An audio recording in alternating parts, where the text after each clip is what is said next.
الصحراء في ذاك الوقت يمكن واحد 25 ولا 30 مره، وشت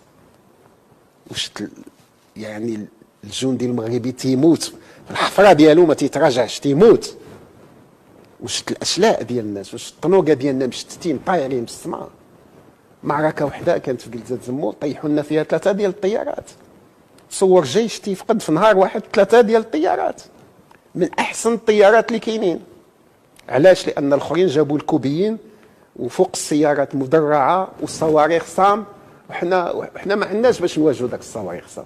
ما كانتش في افريقيا صواريخ صام الا في مصر. مصر هي اللي كانت، لان دازت في الحرب وعندها خبره وعندها كذا وكذا. فالقذافي شراها وجابها وجاب معها اللي بحال الا شريتي واحد الطوموبيل ما عرفتش اللي يسوقها، تشري الطوموبيل وتجيب الشيفور وتجيب الميكانيسيان. علاش؟ باش يضربونا. كانت واحد الطريق مفتوحه بين طرابلس وبين تندوف، دازوا فيها مئات الالاف ديال الشاحنات، كاميويات والجيبات والطنوقه والحاملات ديال هذا. يعني حاولوا بما امكن، ودزنا في فترات صعيبه. اسمح لي نقول لك دزنا في فترات صعيبه يا اخي، صعيبه.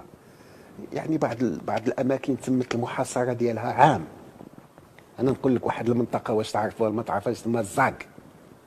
قلب عليها في الخريطه وشوف الزاق واحد النقطه فين جات. اسا الزاق، اسا هنا والزاق تمايا. عام هما محاصرينها، عام. واحد 500 ديال العسكر ديالنا جالسين تما تيموتوا، تيقنبلوها بالليل والنهار، وما عندناش باش نغيتوهم، ما عندناش باش نصيفطوا لهم الطنوقه اللي والمدافع. تنجيو في الليل وتلحوهم ماكله من السماء والسلاح، شي تيطيح عندهم شي تيطيح على برا. حتى خصنا نديروا الطرقان، نخترقوا الجبال ونبنيو الطرقان وندوزوا في الورقزيز ونجيبوا واحد الوحده عسكريه قويه اسمها بدر، وندوزوا نوصلوا عنطلقوا. النهار اللي تحررت انا مشيت مع واحد المجموعه الصحفيين، راه بحال اللي دخلت لشي كيفاش نقول